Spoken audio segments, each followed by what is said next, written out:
12 വർഷത്തിലൊരിക്കൽ മാത്രം വിരിയുന്ന നീലവസന്തം, കോടമഞ്ഞിൽ കുളിച്ച മലനിരകൾ, കുറിഞ്ഞിപ്പൂക്കളുടെ കാഴ്ചയ്ക്കൊപ്പം ട്രെക്കിങ്ങും. സഞ്ചാരികളെ വരവേൽക്കാൻ ചക്രമുടി ഒരുങ്ങിക്കഴിഞ്ഞു.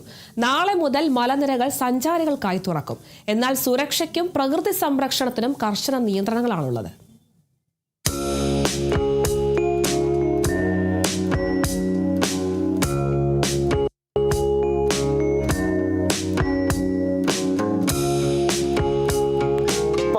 വർഷത്തെ കാത്തിരിപ്പിനൊടുവിൽ ചക്രമുടിയിൽ വീണ്ടും നീലവസന്തം. കുറിഞ്ഞിപ്പൂക്കളുടെ മനോഹരമായ കാഴ്ച ആസ്വദിക്കാനെത്തുന്ന സഞ്ചാരികൾക്കായി നാളെ മുതൽ ചക്രമുടി മലനിരകൾ തുറന്നു കൊടുക്കും.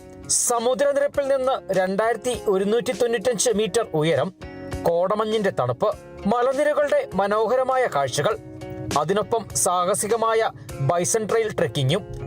3 കിലോമീറ്ററാണ് ബൈസൺ ട്രെയിൽ ട്രെക്കിംഗ് പാത. എന്നാൽ നിലവിലെ സാഹചര്യത്തിൽ സുരക്ഷ കണക്കിലെടുത്ത് 500 മീറ്റർ വരെ മാത്രമായിരിക്കും സഞ്ചാരികൾക്ക് പ്രവേശനാനുമതി. ആകെയുള്ളൊരു ഇഷ്യൂ എന്ന് പറയുന്നത് ഈ മഴയാണ്. ഇതൊരു ഗ്രിഗോറിയസ് ഫ്ലവറിംഗ് ആണ്. എല്ലാം കൂടെ ഒരുമിച്ച് പൂക്കുക. നല്ല സണ്ണി ക്ലൈമറ്റ് ആണെങ്കിൽ ഒരു 2 മാസത്തോളം ഈ ഫ്ലവറിംഗ് നിൽക്കും.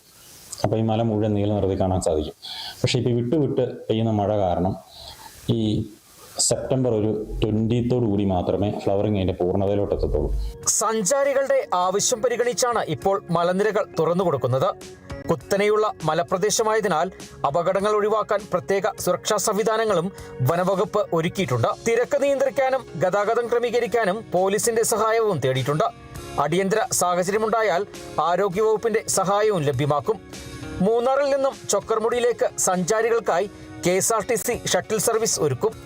സഞ്ചാരികൾക്കായി ശുചിമുറികൾ, കഫേ, ഇരിപ്പിടങ്ങൾ തുടങ്ങിയ സൗകര്യങ്ങളും ഒരുക്കിയിട്ടുണ്ട്.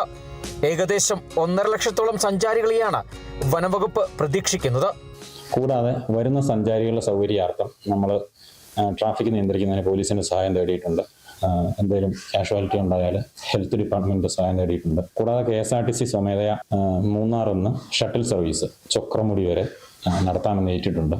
കൂടാതെ ഈ ഒരു ഹില്ലി ഏരിയ മേളിലോട്ട് നമ്മൾ കടത്തി വിടുന്നില്ല. ഈ 3 കിലോമീറ്ററും പ്രവേശനം അനുവദിക്കുന്നില്ല. കേവലം 500 മീറ്റർ മാത്രം. അവിടെ മാത്രമേ കൂടുതലും പോകുന്നുള്ളൂ. അപ്പം നമ്മൾ ചെയ്യാൻ ഉദ്ദേശിക്കുന്ന മറ്റൊരു കാര്യം, ആ വഴിയിലെല്ലാം നമ്മൾ കയറ് കെട്ടി, അതുപോലെ തന്നെ ടെമ്പററി ആയിട്ട് നമ്മൾ പോൾസ് നാട്ടി കോൺക്രീറ്റ് ചെയ്ത് ഉറപ്പിച്ച് സുരക്ഷിതമാക്കിയിട്ടുണ്ട്. കാരണം 1000 അടി താഴ്ചകളും ഉണ്ട്. അതിൽ ഏറ്റവും ടോപ്പിൽ നിന്ന് ആരെങ്കിലും താഴെ പോയത്. അങ്ങനെയുള്ള സുരക്ഷാ മാർഗങ്ങളും നമ്മൾ സ്വീകരിച്ചിട്ടുണ്ട്. ഇത് കാണാനായിട്ട് വരിക, ആസ്വദിക്കുക, ചിത്രങ്ങളൊക്കെ എടുക്കുക, പോവുക. അതിലുപരി അത് പറിച്ചു നശിപ്പിക്കാതിരിക്കുക എന്നുള്ളത് നമ്മുടെ ഒരു വലിയ അപേക്ഷയാണ്. അതേസമയം ചക്രമുടിയിൽ ഡ്രോൺ പറത്തുന്നതിന് കർശന നിയന്ത്രണം ഏർപ്പെടുത്തിയിട്ടുണ്ട്. സഞ്ചാരികൾക്ക് മനോഹരമായ ദൃശ്യങ്ങൾ ക്യാമറയിൽ പകർത്താം. എന്നാൽ ഡ്രോൺ പറത്താൻ അനുമതി ഉണ്ടാകില്ല. പിന്നെ നമ്മൾ ഡ്രോൺ കർശനമായിട്ട് അവിടെ നിരോധിച്ചിരിക്കുക. കാരണം വെച്ചാൽ തൊട്ട് താഴെ ആനക്കൂട്ടം നിൽപ്പുണ്ട്. അപ്പോൾ ഇതിന്റെ ഫ്ലൈറ്റ് കാരണം ആനക്കൂട്ടം ചിതറാനും ഇങ്ങോട്ടേക്ക് കയറി വരാനും സാധ്യതയുണ്ട്. തൊട്ട് താഴെ നമ്മുടെ ഹാരിസൺസ് മലയാളം ലിമിറ്റഡ് പ്ലാന്റേഷൻസിലാണ് ആനക്കൂട്ടം നിൽക്കുന്നത്. അപ്പം അതുകൊണ്ട് നമ്മൾ ഡ്രോൺ പൂർണ്ണമായിട്ടും നിരോധിച്ചു. ഇനി എന്തായാലും നമ്മുടെ അഡ്വർടൈസ്മെന്റ് പർപ്പസിന് വേണ്ടി 1 ദിവസം കൂടി മാക്സിമം അനുവദിക്കും. അല്ലാതെ നമ്മൾ ഡ്രോൺ പറത്താൻ അനുവദിക്കുന്നില്ല. കുറിഞ്ഞിപ്പൂക്കളും ചെടികളും സംരക്ഷിക്കാനും വനവകുപ്പ് കർശന നിർദ്ദേശങ്ങൾ നൽകിയിട്ടുണ്ട്. ഇത് പറിച്ചുകൊണ്ടുപോയി സ്വന്തം സ്ഥലത്ത് നട്ടു കഴിഞ്ഞാൽ പൂക്കുമെന്നാണ് ആളുകളുടെ ഒരു വിശ്വാസം. അത് തെറ്റാണ്. അതുകൊണ്ട് തന്നെ നമ്മൾ ഈ കുറിഞ്ഞി നമ്മുടെ വൈൽഡ് ലൈഫ് പ്രൊട്ടക്ഷൻ ആക്ടിൽ ഷെഡ്യൂൾ 3 പെടുന്നതാണ്. അപ്പോൾ ഇത് പറിച്ചുകൊണ്ട് പോവുകയോ പിക്ക് ചെയ്യുകയോ പൂ പറിക്കുകയോ അപ്രൂട്ട് ചെയ്യുകയോ പൂർണ്ണമായിട്ട് പറിച്ചുകൊണ്ട് പോവുകയോ ചെയ്തിട്ടുണ്ടെങ്കിൽ 25,000 രൂപ ഫൈനുണ്ട്. അതുപോലെ 3 വർഷം തടവുമുണ്ട്. അത് 25,000 കൂടാതെയാണ് 3 വർഷം തടവും വരുന്നത്. അപ്പം നമ്മൾ ബോധവൽക്കരണത്തിൻ്റെ ഭാഗമായിട്ട് ഇതൊന്നും പറയും എല്ലാവരോടും. പരമാവധി ഇത് മോഷ്ടിച്ചുകൊണ്ട് പോകാതിരിക്കാൻ വേണ്ടി, അല്ലെങ്കിൽ എടുത്തുകൊണ്ട് പോകാതിരിക്കാൻ വേണ്ടി നമ്മൾ വാച്ചേഴ്സിനെല്ലാം അറേഞ്ച് ചെയ്തിട്ടുണ്ട്. കുറിഞ്ഞിച്ചെടികൾ പറിച്ചെടുക്കുകയോ നശിപ്പിക്കുകയോ ചെയ്യരുത്. പ്രകൃതിക്ക് ദോഷകരമായ പ്രവർത്തനങ്ങൾ ശ്രദ്ധയിൽപ്പെട്ടാൽ കർശന നടപടി സ്വീകരിക്കുമെന്നും വനംവകുപ്പ് മുന്നറിയിപ്പ് നൽകി.